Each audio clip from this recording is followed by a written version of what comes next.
தயாரிப்பாளர்கள் வந்து யாருமே கண்டுக்கிறது இல்லை.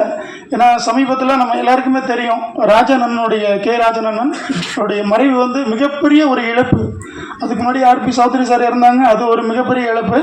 அதுக்கடுத்து ராஜனன் இந்த மாதிரி உங்களை பல மேடைகளில் பல வருடங்களாக உங்களை மகிழ்விச்சவர், சிரிக்க வச்சவர், சிந்திக்க வச்சவர், உணர்ச்சி வசப்பட்டு உங்களை பேச வச்சவர் ராஜனன். அவருடைய மறைவு அனைவருக்கும் மிகப்பெரிய ஒரு இழப்பு.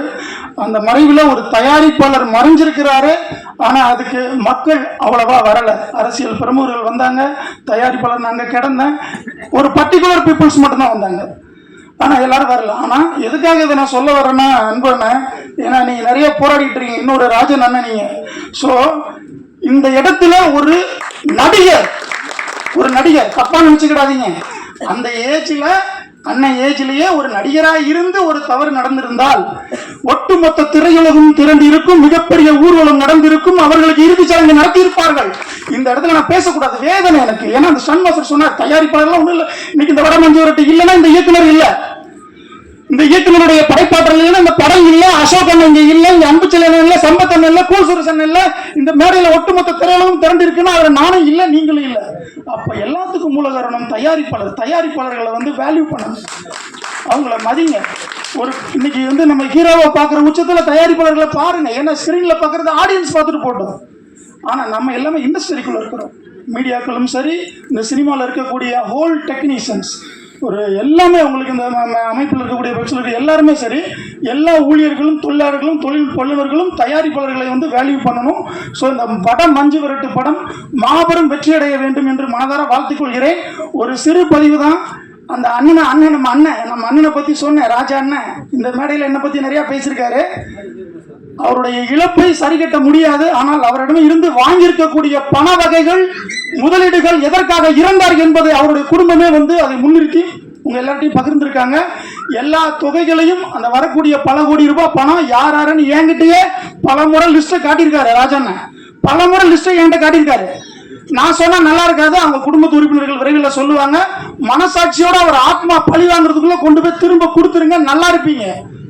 இந்த வட மஞ்சு விரட்டு படம் மூலமா அந்த வருவாய் வரட்டும், அவங்களுக்கு குடும்பம் நல்லா இருக்கட்டும், அவர் ஆத்மா சாந்தி அடையட்டும். தயாரிப்பாளர்களை பழி வாங்காதீங்க. ஒரு நல்ல படைப்புகளை கொடுக்கறது இன்னைக்குங்க. ஒரு இயக்குனர் இமயமா இன்னைக்கு நம்ம பார்க்கப்படக்கூடிய ஒரு அதிரடி நாயகனாக இருக்கக்கூடிய பேரரசு அண்ணன் வந்து ஒவ்வொரு ஆடியோ லான்ச்சில் வந்து எல்லாரையும் பாராட்டுறாரு. நான் பல முறை நாங்கள் வந்து தயாரிப்பு சங்கத்தில் மீட்டிங் அண்ணனை பார்த்துருக்கேன். அவருடைய பேச்சாற்றல் எல்லாமே வந்து தயாரிப்பாளர்களை பாதிக்கிற மாதிரி இருக்காது, அவங்கள பாதுகாக்கிற மாதிரியே தான் இருக்கும். அதனாலதான் இன்னைக்கு அவர் இந்த இடத்துல இருந்து உட்காந்து எல்லாரையும் வாழ்த்திட்டு இருக்காரு, பாராட்டிட்டு இருக்காரு. ஸோ அந்த தயாரிப்பாளர்களை வேல்யூ பண்ணுங்க, எல்லாருமே வேல்யூ பண்ணணும்னு தான் சொல்ல வரேன் நான். விஜய் சார் அவர்களுக்கு இந்த நிமிஷம் நன்றியை தெரிவிச்சுக்கணும். ஏன்னா பல காலமாக பல வருஷமாக ஒரு கோரிக்கை அடிக்கடி ஒரு படம், பெரிய ஆர்டிஸ்ட் படங்கள் ஒரு பண்டிகைக்கு படங்கள் வரும்போது தான் கோரிக்கை வச்சுட்டே இருப்பாங்க. அது என்னென்னா ஸ்பெஷல் ஷோ 5 காட்சி வேணும்பாங்க. அது சில படத்துக்கு கிடைக்கும், சில படத்துக்கு கிடைக்காது. எதுக்கு கிடைக்குன்றது அதிர்ஷ்டத்தை பொறுத்து.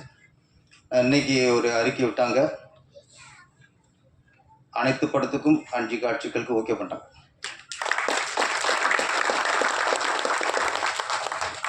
பண்டிகை நாட்களில் எந்த படம் வந்தாலும் சரி 5 காட்சிக்கு ஓகேன்ட்டு இன்னைக்கு அரசாங்கம் அறிக்கை விட்டுருச்சு. அதே மாதிரி சனி ஞாயிறு 5 காட்சிகள். சின்ன சின்ன பண்டிகைகள், உள்ளூர் பண்டிகைகள் வந்தாலும் அந்த ஏரியாக்களில் 5 காட்சிகள் போட்டுக்கலாங்கிற முதல் முறையாக நம்ம சினிமாவுக்கு ஒரு விடிவு காலம் பிறந்திருக்கு. அதுக்கு முதல்ல விஜய் சாருக்கு நன்றி. நிறைய கோரிக்கைகள்லாம் இருக்கு. 5 காட்சி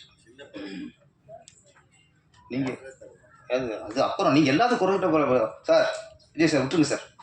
எல்லாத்துக்கும் குறை ஒன்று சொன்னா உடனே சின்ன திட்டத்தில் மாட்டேன்னா அது இப்போது நல்ல விஷயம் நடந்துருக்குல்ல. ஒரு கூட ரிலீஸ் ஆகும் போதும் கெஞ்சிக்கு இருக்கணும், ஸ்பெஷல் ஷோ கொடுங்க, 9 காட்சி கொடுங்கன்ட்டு. இப்போ அது இல்லை, ஓகே பண்ணிட்டாரு. ஆமாம், அது திருப்பி அவராக சொல்லி நல்ல படம் எடுக்கணும்ட்டு. ஓகே, இப்போதைக்கு இந்த இதுக்கு விஜய் சாருக்கு நம்ம ஒரு தேங்க்ஸ் சொல்லிக்கிறோம். இதுக்கு சொன்ன மாதிரி எல்லா கோரிக்கையும் வச்சோம்னா தலை சுற்றிடும் அவருக்கு. ஏகப்பட்ட சுத்தல் இருக்குது. இப்போ எல்லாம் கிளியர் ஆகட்டும். கொஞ்சம் ஸ்டடியாக உட்காரட்டும். முதல்ல இப்போ தான் அமைச்சரை வந்து உட்காரட்டும். அந்த அடிப்படையில் தான் இயக்குனர் சங்கமே நீங்கள் முதல்ல ஸ்டடியாக உட்காந்து நல்லாட்சி பண்ணுங்க. அதுக்கப்புறம் இப்போதைக்கு இருக்குது அப்புறம் சொல்கிறோம்னு இருக்கோம். டைம் பாஸ் போய் சொல்லிடுவோம்.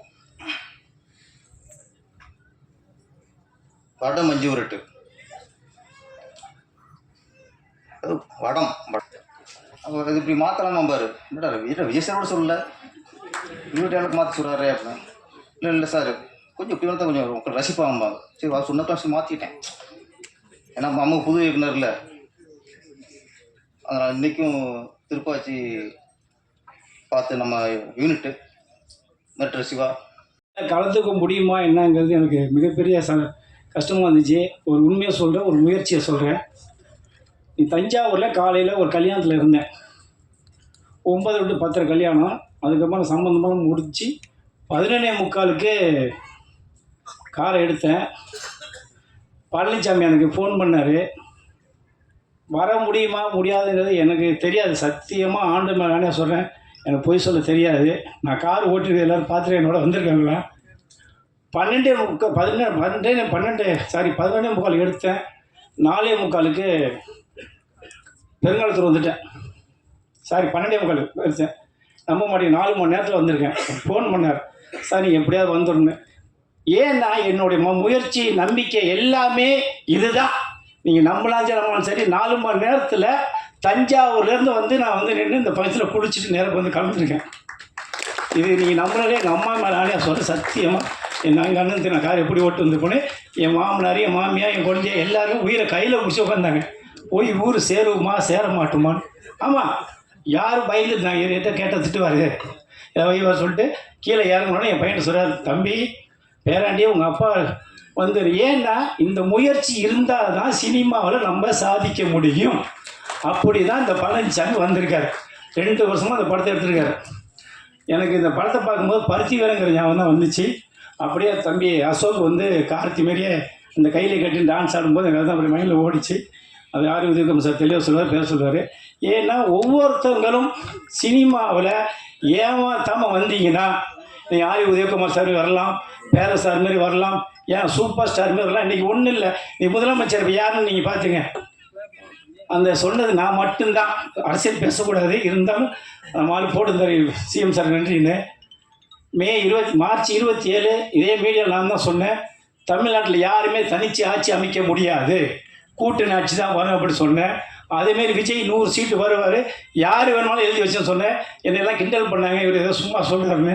108 சீட்டு வந்தார், ஜெயிச்சார். நீ சிஎம் இருக்காருன்னா இதுதான் முயற்சி, இதுதான் நம்பிக்கை. யார் இன்றைக்கி 108 பேரில் 107 பேர் யாருன்னே தெரியாது. யார் எம்எல்ஏ வருவோமா, எம்பியா வருமா, அத்தனை பேர் ஒரு கனவுல ஜெயிச்சிட்டாங்கல்ல. அதேமாரி சினிமாவில் நீங்கள் வாங்க. பழனிசாமி மாரி தம்பி சங்கிலி பாப்பா ரொம்ப கஷ்டப்பட்டு எடுத்துகிட்டு அந்த படத்தை எல்லோரும் போய் தேட்டரில் பாருங்கள். ஏன்னு கேட்டால் சினிமாங்கிறது யாரையுமே கைவிடாது. எனக்கு தெரிஞ்சு நான் பட்ட அனுபவத்தில் நல்லா கேட்காத ஆளே கிடையாது.